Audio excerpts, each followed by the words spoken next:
Le quartier de la Défense est-il vraiment sûr la nuit ?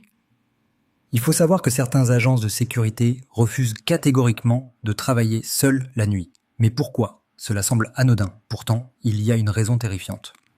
Il se trouve qu'une nuit glaciale de 2009, un gardien nommé Julien surveillait les écrans quand il a aperçu au 27e étage une femme en robe blanche marchant lentement tête baissée.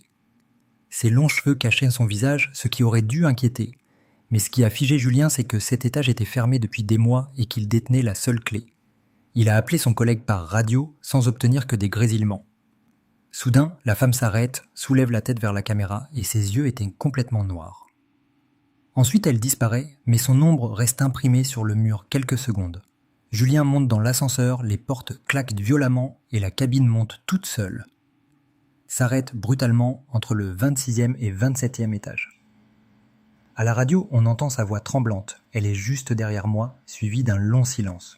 Quand les secours arrivent, l'ascenseur est vide, mais sur la paroi métallique apparaît l'empreinte d'une main humide énorme. Et à côté, un mot griffonné reste visible.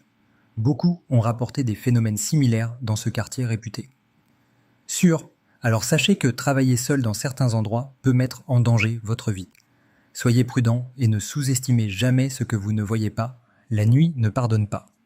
Alors partagez cette histoire pour alerter ceux qui pourraient être seuls dans des lieux inconnus.